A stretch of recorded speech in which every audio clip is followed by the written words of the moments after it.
were only forced to swim in middle school. Hold up. First of all, where do you live where you got a swimming pool at your school, big fella?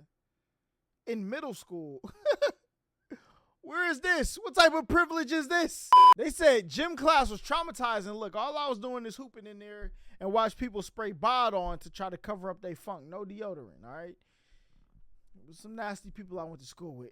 Saying that humans are supposed to perform in some type of physical activity for at least 30 minutes a day. And since school pretends that they care about the physical well-being of their students, we're required to take some type of gym or strength training class. Now, even though I'm a fan of playing sports and weightlifting, gym class in school has definitely left me with second thoughts. Gym classes have definitely scarred me for life, and the activities that were going on in the locker room and gymnasiums would definitely make a therapist retire. So today, we'll be discussing the worst parts about gym class and some of my personal experiences with them. Comment down below the worst experience you ever had in a gym class. What's the worst experience I ever had in gym class, chat? Y'all let me know y'all's. I'm trying to think.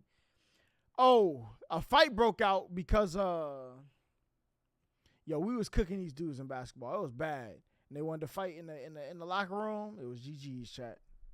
And like and subscribe if you're new. First, we gotta talk about the locker rooms. Now, school locker rooms might be the only place in school that are competing with bathrooms for the most grotesque places on earth. A whole bunch of sweaty and musty ass niggas. It felt like a fucking sauna in there. These niggas generated so much filth and funky ass air, bro. And since these boneheaded niggas didn't put deodorant on before class, so much filth and funky ass air, bro. And since these boneheaded niggas didn't It's always the bald people, bro, man. Get them out of here. put deodorant on before class, they harbored so many rank ass smells. But their solution to fix this problem is not using a stick of deodorant beforehand, but just to nuke the entire fucking locker room with the strongest scent of Axe. Exactly, bro. When Axe came out, everybody spraying Axe. When the chocolate Axe came out, boy, it smelled garbanzo beans in there, man.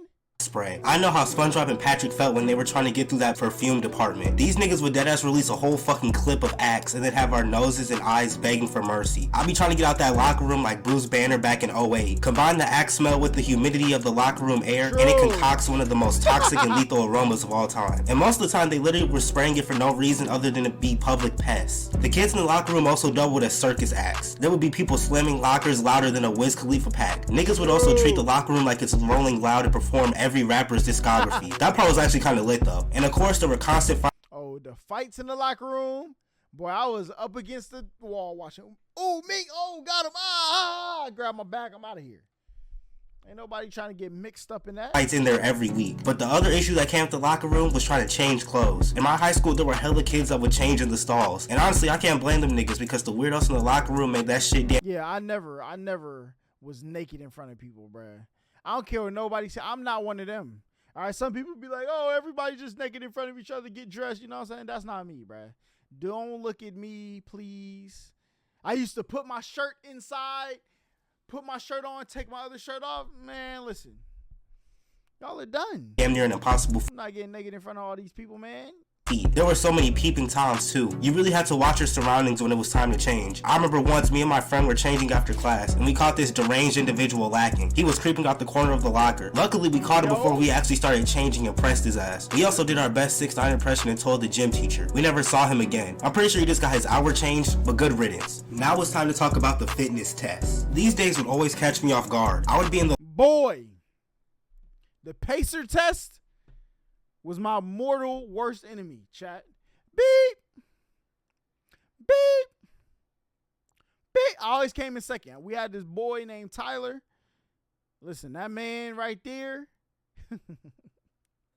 played soccer, never stopped running. The locker room getting ready to play basketball or go to the weight room, and the gym teacher would come in the locker room ecstatic as hell like he popped a perk 30 talking about, we got the pacer today. Few words put more fear in my heart. Now for y'all niggas that don't know what the pacer test is, it's a torture method used on students where they're required to run back and forth from one side of the gym to the other. But the catch is that your time to get from one side to the other shortens as the test goes on. When I was in middle school, I used to take the pacer test serious as hell. Like that shit was life or death. I remember me and some other boys had asked our gym teacher what score we had to get for an A. He told us that boys needed 50 or more to get an A. Fuck you mean the boys? So we asked him what girls need to get an A. He told us 30. Now look, I'm a firm believer in equality for everybody, and I found this to be truly unfair. The grading system also made no sense since most of the girls in my gym class were actually fit, and most of the guys were built like Cleveland Jr. The pacer test deadass used to have me fighting for my life. After about level 50, my lungs felt like I had blown through a fresh pack of Newports. My knees felt like Derrick Rose's in 2012, and I was sweating more than Jordan Peele. But once I had hit high school, I realized that the scores that we got on these tests class didn't affect our grade in any way, shape, or form. So we would intentionally quit early so that we could get the rest of the class period to do whatever we wanted. But of course, we always had the try-hard niggas who were running like they were trying out for a 10K run. They always thought that they were Mr. Bitches when they would get like 80 or something. But in reality, nobody could. Bro, I think the highest somebody ever got was like 92 or 96 or something like that.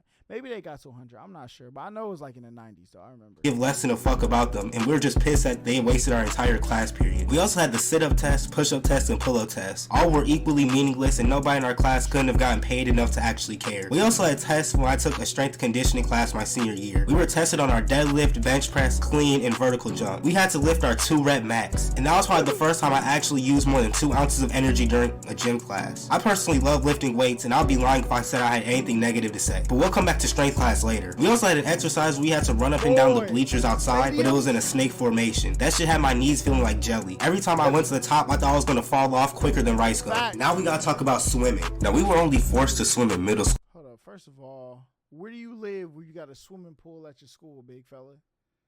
In middle school? Where is this? What type of privilege is this? Huh? But the experiences were no less traumatic than the rest. I knew how to swim, but I wasn't Michael Phelps or anything, so I always stayed in the shallow end because I'd be damned if I ended up a headline on the news from drowning. But the worst part about swimming was getting in the pool and getting out. When you would get in the pool, the water would be colder than the middle of a microwave hot pocket, and we spent the entire class period just learning how to float and do backstrokes and shit. But I thought that the water was the only cold thing about swimming. But then we had to go back into the locker room, and when we opened the door, the air would pierce the hell out of my skin. It was worse than the air hitting you when you have to get out the shower. And speaking of showers, we had to shower after swimming too. The showers were straight out of a fucking penitentiary, but that part was actually decent because the water was actually warm. But you know, since we can't have nice things, niggas started pissing in the shower. And trying to change back into your clothes after swimming was harder than EDP at a playground. The friction between the wet swimming trunks and my legs was like King Arthur pulling the sword out that stone. And before y'all comment, why didn't you just use a towel? Best believe I did, but I still always had some moisture on me. Pause. So I was always late to my next class because changing clothes would take a couple generations. And side note, there were these mini basketball hoops that were on the side of the pool, and once I went to dunk, it smacked the fuck out of my head on the backboard. I had a big ass knot on my head like I was Tom or something. Now we gotta talk about team sports. Now I specifically want to talk about dodgeball was that boy. I was a dodgeball legend in school, man. Carry the team. It don't matter how many. Y'all can get all my teammates out and have your whole team. Y'all losing today, big fella.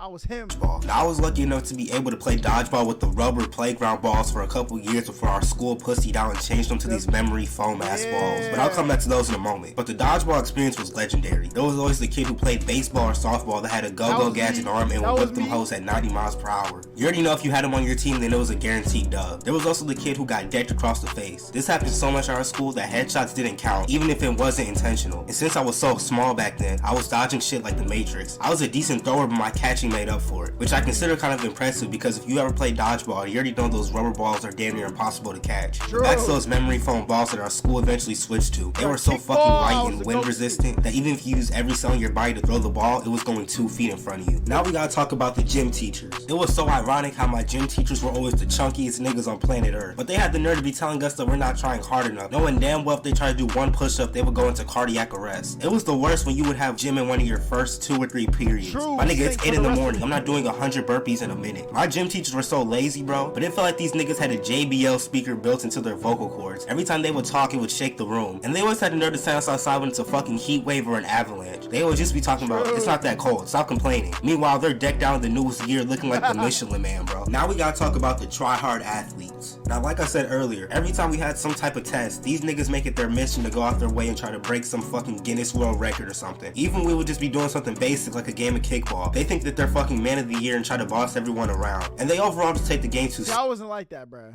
You guys Crip the Rapper. All right, I'm pulling up and I'm kicking home runs every time. Every time. Hey, I'm a guaranteed point. I come up to the plate. Facts. Seriously. And it wasn't even like we got graded on how hard we played. As long as you suited up and at least pretended like you cared, you were gonna get 100% for the day. So I have no clue why these niggas insisted on tarnishing our entire gym class. And it's crazy because they don't even be the niggas that are on the sports teams. I'm not understanding if you actually played sports for the school, but still, most of the time the people that are on the sports teams be chilling when it comes to gym class. Tryhards are truly their own breed and archetype. Bro, nothing was worse than like having gym like the month you playing basketball like a month before tryouts and people is trying hard, like trying to cook you. And you like, boy, wait till tryouts. I'm about to Boy, you done. And it would get worse when we would be lifting weights. Every day was some new bullshit. One of the main problems were ego lifters. They always thought that they could bench like 400 pounds but would struggle with 130. The amount of these types of people in my class was insane. They spend more time talking and trying to brag than they do actually trying to improve and get stronger. And then they wonder why they're always hurt and have more injuries than Anthony Davis. If you don't get no icy hot to humble yourself, my nigga, stop ego lifting 2023. You say he was in the worst neighborhood, basketball goals in the pool. Exactly. The fact he had a pool in his school in the first place, man. Hey man, let's make it happen. But I think that's gonna cover everything for this video. Thank you all for watching. Thank you for all the love that y'all been showing me, man. It's really crazy, but you know, I just want to thank y'all as much as I can. Comment down below the worst experience that you ever had in gym class, and let me know what you would like to see next. I'm for real, bro. Give me some fire suggestions down below, man. I mean it. But all in all, thank you for watching. I hope this video finds you in good spirits. I'm G Grimy. It's been real. I'm out. Alright, G Grimy. First video we watched, big W, big W. Hey, gym class wasn't traumatizing to me. Actually, school wasn't traumatizing at all. I liked every class except for freaking physics. Physics, that needs to be banished, tarnished, thrown away, never to be seen again in a public school. All right? Leave that for the people who want to learn about the moon, stars, and all of that great stuff. Calculus was tough enough. Get that physics up out of here, man.